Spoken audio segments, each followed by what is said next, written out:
Well, hello and welcome to Wildcat Week. I'm Roger Alcott. I'm glad to be back with you this week.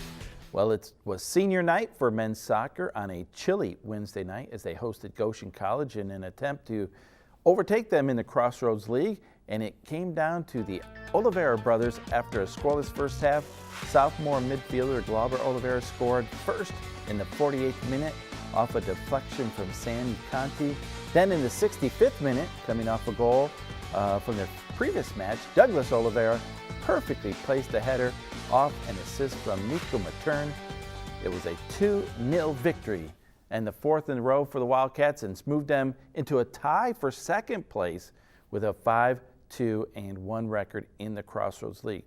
Looking back on Saturday, October 1st, taking a look back, October 21st, rather, the Wildcats traveled over to Upland in a cross-county rivalry matchup against the Taylor Trojans.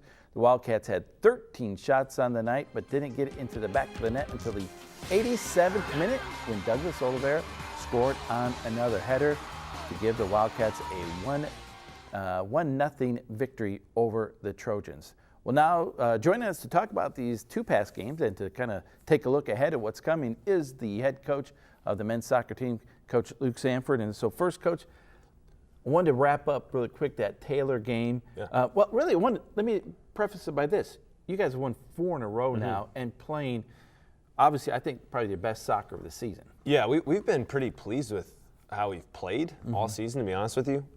We're just finding a way to win, and that's about scoring some more goals. And you know, we've had, I think, at our last 4 games, we've had 3 shutouts. So that's obviously important. So, Taylor game in the middle of that's always big to get that win on the road against a rival, and keeping you up in the upper half of the conference standings. Yeah, I mean, Taylor, we're a really good team, and I think much improved, to be honest with you, from the last 2 years, and so we're impressed by them, and I thought they gave us a really good game. And that sets up this contest against Goshen, which was really a huge game. Yeah. You know, they're second in the conference at that point, a very good team, but you guys are at home on senior night, and to put together the shutout, I mean, that was a really big victory and a nice treat for the home fans. Yeah, for sure. And also, I mean, Andrew Wick, being a senior goalkeeper, it's nice for him to have a shutout in his last regular season home game. Goshen has Stuart Ackelman was national player or offensive player of the week 2 weeks ago, and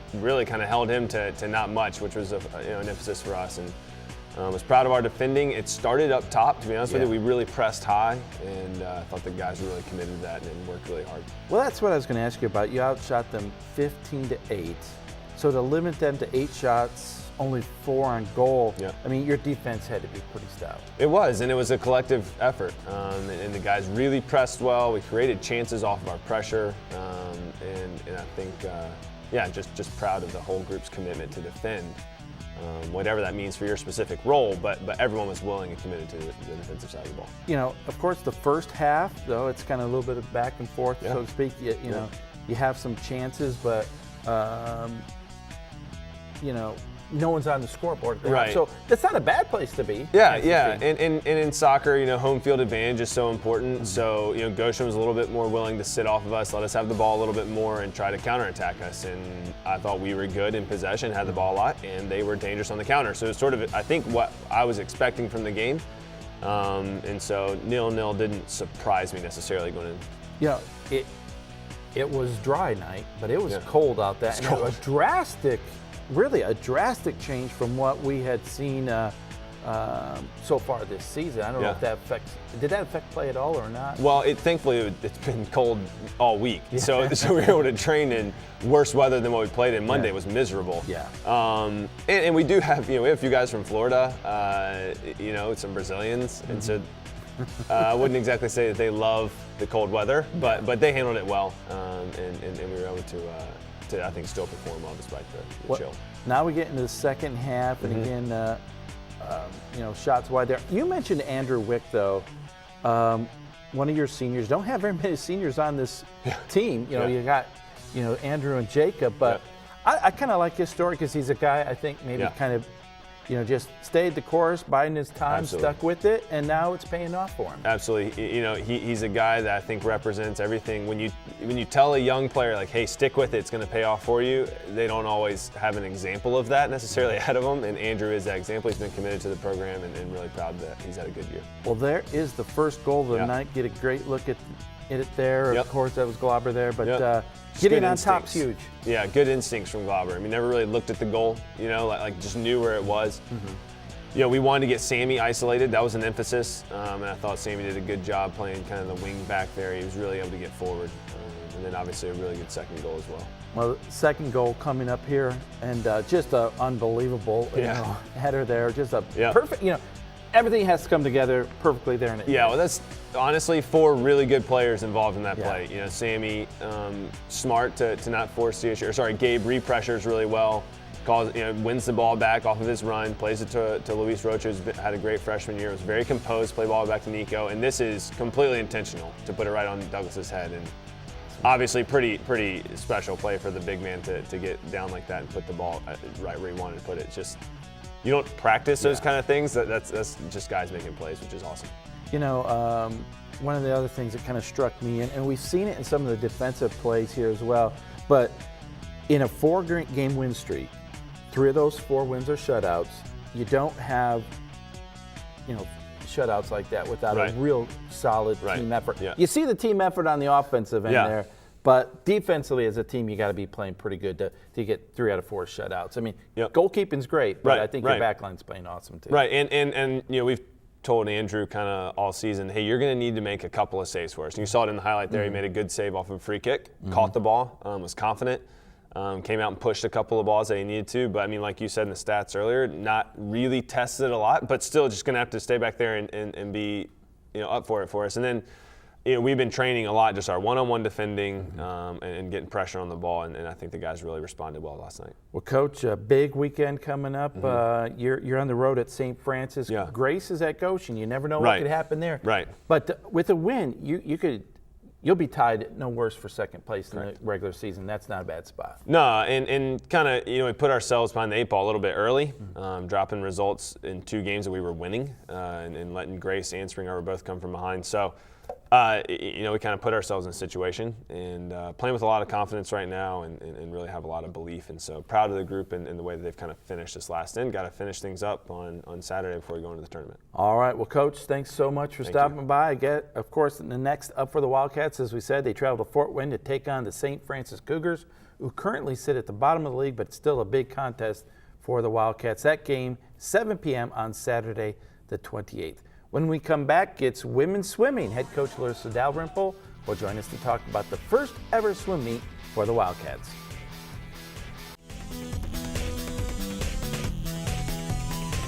Well, the women's swimming team made its debut on Saturday, October 21st at the Indiana Intercollegiates, which was held at Purdue University. The Swimming Wildcats qualified 7 NAIA standards out of the 10 events that they competed in. The swim team finished 5th place out of 7 teams in attendance in the program's highly anticipated first swim meet. Now, joining me now to talk about this huge occasion is the women's swimming head coach, Laurissa Dalrymple. And Coach, you finally made it. Finally had that first swim meet. It took a while to get there, but it was a lot of fun, wasn't it? Yeah, it was a lot of fun. It's exciting to get to see them compete and to just race and have a lot of fun doing it. We've been waiting on this. Well, I was going to ask you about that. I mean, you got here, you had to wait in that off season to recruit that first class. We talked about that last year on the show, but now, once the school year started, you really didn't have a lot of time to prep this team for this first swim meet. But kind of tell us what that process looked like. Yeah, so we hit the ground running. We started the day they started classes. We started practicing, and they've been swimming ever since, obviously. So we're in a conditioning time. So they're swimming a lot. We're also doing some lifting and other exercises as well. But that's pretty much what it looks like right now, and we'll just keep that going. Well, we're going to take a look at some of the highlights here from the swim meet out at Purdue. And again, this was a combination of some Division I teams, Division II, Division III, the Wildcats, NAI. So a very competitive swim meet, some really good swimmers there. And I didn't think, though, the big stage really affected our ladies. I had a chance to watch them. I thought they did a great job responding. Oh yeah, I did too. We went into this thinking, hey, we're gonna have a lot of fun. We're gonna be at a big school. We're going to do our first meet and just come out of it and see what happens. And they did great. They handled the nerves and the stage well and went out there and swam really well. One of the very first events, or actually the very first event, I think, is the 200-yard medley relay. And we're taking a look at some of the starts here. We had two different teams in this particular event. The team of Hirschberger, Hodnett, Clevenger, and Milholland, they actually had a qualifying time, one of those NAI standards we talked about. The other team qualified as well, but got DQ'd by, I think, 1/100th of a second, I believe. Yeah. So kind of a bummer. It was encouraging, though. Both those teams had good time. But yeah, they swam really well. Yeah, just that little bit of a touch. So. Which is not unusual No, for a first it's meet not. year. That's It's not. definitely not. That's not in swimming. That's not a huge Yeah. deal. But not only are we talking about all these individuals who are first-time college swimmers, you're talking about trying now to assemble relay teams and just like in track and field, there's some chemistry that's involved there, and it doesn't happen automatically. So a first step for them as well. Yeah. So the relay teams did really well. It seemed like they had a great time together. It's fun to watch our team as a whole as they're all coming together as friends and teammates and encouraging each other and really bonding as a team. So that definitely helps. This is, of course, the butterfly. Boy, difficult stroke there. But I wanted to mention really quick some of the other individuals who had the NAI qualifying times. Madison Wickholm in the 200 free, then Grace Fredrickson in the 200 free as well, both of those. Emma Travis had 2 qualifying times in the 100 free and in the 50 free. We mentioned the 200 medley relay team, but then the 200 free relay team qualified as well. So again, between 3 individuals and then 2 relay teams, a really good start. But I know that's just it. It's just the start, and all these young ladies and all these teams hope to improve upon those times as the season This is goes a on. great starting point. We have lots more that are right there on the bubble, almost qualifying, and then these times can always come down because it always seeds you better Yes. than when you're at nationals. The faster times you can enter. So. But it's a long season, isn't it? It is. I mean, we're talking nationals aren't until the end of February. Yeah, so, the end of February, beginning of March. and that's when you would hope that's when you're peaking, not at the beginning of the season. Right. Right now, we didn't taper or kind of lead to this meet. We planned for it and practiced for it, but we didn't lay off our training. We're just going to train right through these. They're going to race into shape, I guess you could Exactly. say. Well, speaking of planning and preparing for a meet, you have your first dual meet coming up this weekend. It'll be at Anderson University, so a different format, but again, a chance to compete. And it's got to be exciting to head down to Anderson, a relatively new program as well. Yeah, I think this is their second year Second or or third year? third at the most. Yeah, and it'll be fun just because it's close and smaller and kind of are able to mix it up a little bit, let them swim maybe some events they won't swim normally or all the time at the bigger meets, so that's kind of fun. They're throwing in some other 200s of the strokes in this meet, so that'll be fun. The last question I was going to ask you is we talk about what a great start this is. But of course, with swimming, depth is so important because there's a lot of way points can be scored. This is just a good start, but you have to be encouraged that a year from now, 2 years, 3 years, as you begin to build depth, the team dynamic is going to get even stronger, isn't it? Sure. Yeah, we definitely want to just keep adding to what we've started and keep growing the culture and the swims that we've had. Just keep growing. Yeah. Well, I'll tell you what, I know we're going to talk more swimming as the year progresses, different times in Wildcat Week. But again, congratulations to you and these young ladies on a great start, and good luck to you guys at Anderson now. Oh, thanks. All right. Well, thanks, Coach, for talking some swim with us, and certainly are excited to watch this new program progress. Well, when we come back, volleyball was back in action in the Lucky Arena after 2 games on the road. Coach Candace Moats will join us to talk about Wildcat volleyball, so stick around.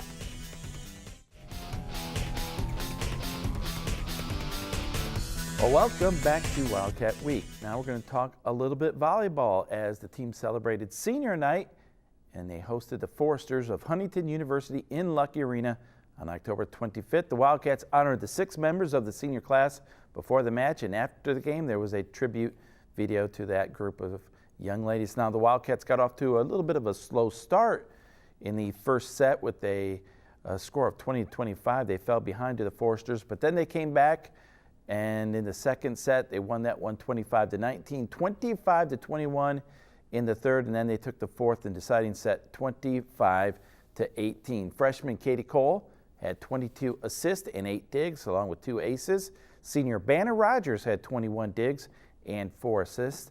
The other senior, Tay Thomas, led the team in kills with 12 on the evening. Now the volleyball team played up at Grace College on Saturday the 21st and won that match in 3 sets. The Wildcats had a tough loss the night before and found a way to bounce back to defeat the Lancers in that one, as we said, 3-0. Now IW had a tough first set, but found a way to win the series and hold on to their second place in the Crossroads League. So the IW Wildcats match against Grace in 3 sets of scores 29-27, 25-21, and 25-20. In that match, senior Lauren Gross led the team with a match-high 13 kills, 2 solo blocks, and 3 block assists. Senior Emily Workman had 16 assists and 14 digs. Senior Banner Rogers, 19 digs and 2 assists. Well, a lot of volleyball to talk about, so join me now. Talk about some of those recent big victories is the head coach of the Wildcats, Coach Candace Moats. And Coach, we've talked, well, before the season started and away from the show. This was kind of a season, it's been a great year, but a season I think that was maybe had as many unknowns as we've had in a long time, because you had so many seniors, but so many freshmen and only a couple of sophomores and juniors in between. But as we're starting to kind of wrap up this season, you played some great volleyball along the way. Yeah, it was surprising in a lot of ways for us. We, like you said, we didn't really anticipate what it was going to be like. We were kind of just like, let's get a good foundation, let's keep building, let's build the expectation that we have of our program, and try to just bring the freshmen along. And, even the returners that were on the court, they weren't playing last year because we had such a powerhouse team last year. And so there was a lot of new faces and a lot of new people on the court, but a real rally of understanding the culture and the program that we want to try to do. And so it was exciting to be able to see that. Well, we're taking a look at some of the highlights from that game against Huntington. Again, as we said, it was senior night, and admittedly, a little bit of a slow start, but I think Huntington was probably a little bit fired up to come in the Lucky Arena season. They couldn't pull off the upset anyways. Raj, that's traditionally what happens to us. I mean, I don't think I've ever been at this program any year and not have seen the absolute best of every team that comes and competes against us. It just is what it is, and it makes us good because we've got the pressure every single time we go out. We've got to be strong, and we have to pull it together, and I was really happy with the girls. I was going to say that we talked about or mentioned, of course, they dropped the first set. The Wildcats did 25-20 to Huntington, but the good news was responded and rebounded very well. And I don't know if there's a sport where momentum comes into play anymore than volleyball, but maybe Huntington had a little bit in that first set, but once you kind of took it back, you didn't let it go again. Yeah. They were shutting down our kind of our main hitters, and so we were really having to kind of be creative and try to figure out, like, okay, so we don't have our Mo and Tay carrying us, so now let's step up and let's get it going here. And I was really proud of those, like Kelly, the Millers, the outsides, and also the middles, just trying to step up and become a force in the middle and outside, which then created some outside shots for us. Here you see Morgan, now we're in the second set here, but you talk about the middle a little bit. I've really enjoyed watching Megan Graber move over. I don't think she played the middle in high school, but she's such a good athlete. She's been really effective there, hasn't she? She really has. We always said, it'd be great. She'd be phenomenal. She had about 4 or 5 more inches on her, but then we wouldn't be having her right now. She would go somewhere else because she's really that talented. And so I'm excited to see what the future will hold for her and her athleticism. But she's a hard worker. you know, that's the thing about every one of those underclassmen. They work so hard. There, you see Emily Workman with the little tip there. I wanted to mention as we're taking a look at these highlights, just really briefly, but kind of run through the list of the seniors here. Emily Workman, Morgan Miller, Lauren Gross, Tay Thomas, Banner Rogers. You know, what a great career they've had. It's not over yet by any means. Right. Katie Elson's in that group after her transfer. She couldn't play this year with injury, but I know she's still been an integral part of what's been going on. But there's a lot of pride in that group of seniors there. They've accomplished a lot, and I think have provided leadership and shown this group of freshmen, okay, this is what Wildcat volleyball is all about. I said that in the senior talk. Basically they were told last night, they have not lost a home match until this year. Yeah. And they have not had any really rough roads until this year. And so their leadership has really had to step up and travel and maneuver against things that were really hard. And so for them to just kind of step up and really take the helm and say, hey, you know what, we're going to take it. It is what it is. And we're going to really try to bring this team still to the best ability that we can.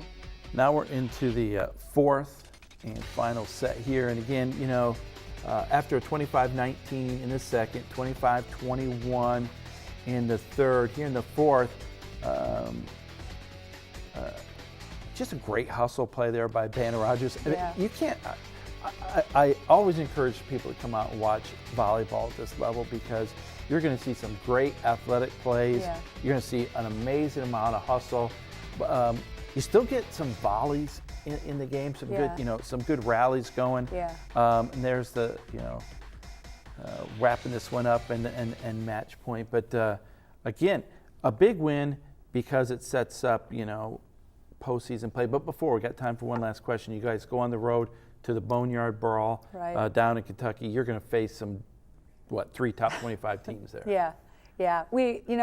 I like the fact that I've done this traditionally for years because it gives everybody a shot to go, this is a pre-national. Yeah.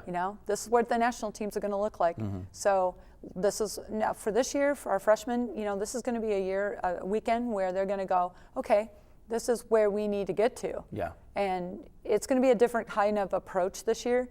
Normally we're going down there to try to get higher ranked. Mm-hmm. This year we're kind of just going to go down there and get better against some really good competition. And that's okay. All right. I'm all right with that. All right. Well, Coach, as we said, next up for the team is the Boneyard Brawl. That's down in Kentucky. And as we said, Wildcats take on 3 NAIA top 25 teams. On Friday, they take on Central State University at 4:30. Then they have another game at 7 on Friday against Georgetown College. Then we can move on to Saturday where they match up against Columbia College out of Missouri. That's at 10 a.m. Well, so good to be back with you again this season. We look forward to bringing you more Wildcat sports action. But for now, that's all we have for you on this episode of Wildcat Week. If you'd like to see more of Wildcat Week, you can visit our website, wiwtv.com. There you can watch past episodes and connect with us online. Once again, that's wiwtv.com. And you can stay connected with us and all our local programs by subscribing to our YouTube channel. That's WIWTV51. Again, that's on YouTube. Well, we look forward to seeing you next week. So for all of us here, thanks for watching another episode of Wildcat Week.